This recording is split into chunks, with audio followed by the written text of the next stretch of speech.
Only on 4 recent legislative changes affecting DPS forensic crime labs are also hurting local law enforcement agencies right here in the Valley. But one county sheriff says if the funding is not available, he has a plan that may help save the day. CBS 4's Patrick Chalvier has our report. The Texas Department of Public Safety's crime lab system is set to enter the fiscal year short more than $11 million.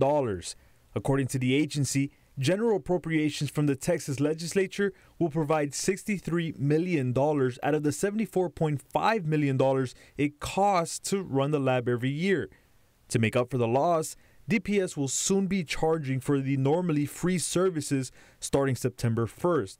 The news not sitting well for Cameron County Sheriff Omar Lucio. We spend about $50,000 to $60,000 a year on this particular kind of incidents that we supply to the state, and now they're going to charge.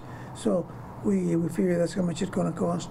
Charges could range from $75 for alcohol and controlled substance analysis to $500 for DNA.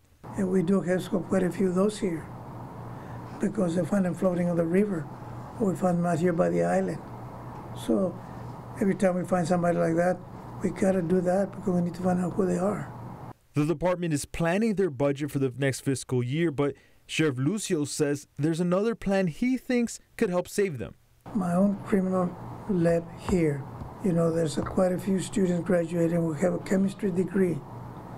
I want to find out what it takes to set up a laboratory here.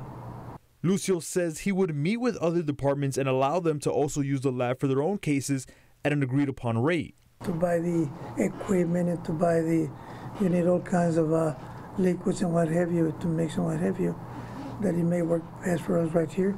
And then again, we will have the samples and everything else real quick like.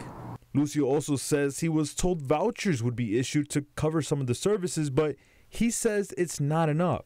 He plans to meet with local medical schools to see if creating the crime lab would be feasible for the long run.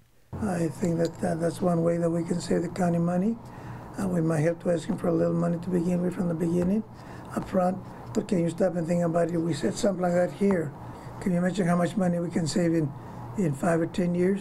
In Cameron County, Patrick Chalvier, CBS 4 News and ValleyCentral.com. Tomorrow morning, the Hidalgo County Sheriff's Department is expected to hold a joint press conference with local law enforcement agencies to discuss the ramifications of the move. CBS 4 also reached out to the Willacy County Sheriff's Department, and they said if the changes do go into effect, they fear they won't be able to budget for the necessary funds.